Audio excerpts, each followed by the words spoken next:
Skor risiko COVID-19 Kota Ambon turun lagi akibat adanya kasus kematian pasien terkonfirmasi.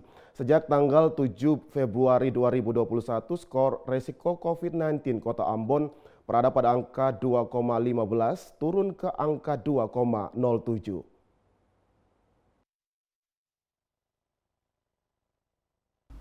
Sesuai informasi Satgas Penanganan COVID-19 Nasional, skor risiko COVID-19 Kota Ambon yang berada pada zona risiko sedang mengalami perubahan positif pada angka 2,15. Namun sejak tanggal 7 Februari 2021, skor tersebut mengalami penurunan dari 2,15 ke 2,07. Penurunan ini diakibatkan adanya kasus kematian pasien terkonfirmasi. Terjadinya kasus kematian ini lantaran pasien terkonfirmasi yang dilarikan ke rumah sakit kondisinya sudah semakin kritis.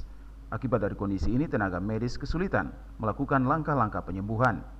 Hal ini diakui juru bicara Satuan Tugas Penanganan COVID-19 Kota Ambon, Joy Reiner Adrians. Menurut Adrians, Satgas meminta masyarakat untuk tidak takut merekomendasikan keluarganya mendapatkan perawatan COVID-19. Jika ini dapat dilakukan secara baik, maka dapat menghindari adanya kematian akibat terpapar COVID-19.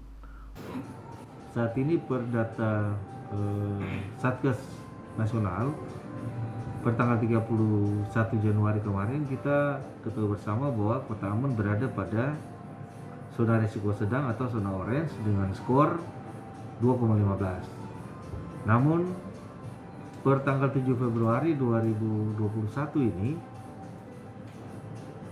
skor kita mengalami penurunan dari 2,15 ke 2,07.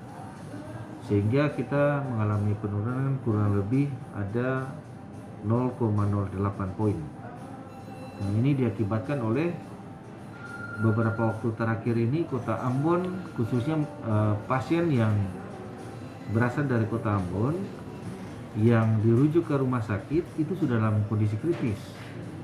Sehingga hanya beberapa hari saja mereka dirawat dan tenaga medis sulit untuk melakukan langkah-langkah penyembuhan sehingga mereka harus meninggal dunia. Karena itu memang Satgas tetap berharap kepada masyarakat Kota Ambon untuk tidak perlu takut dan tidak perlu khawatir untuk sesegera mungkin merekomendasikan keluarganya untuk segera dirawat di rumah sakit ketika mereka dalam kondisi yang sudah sangat kritis. Menurut Adrian, sesuai data kasus COVID-19 Kota Ambon per 10 Februari, angka terkonfirmasi berjumlah 4.427, sementara yang dirawat sebanyak 294 orang dan yang sembuh 4.074. Sementara untuk kasus meninggal dunia tercatat sebanyak 59 orang. Melkilatus Saule dan John Ralahalo melaporkan.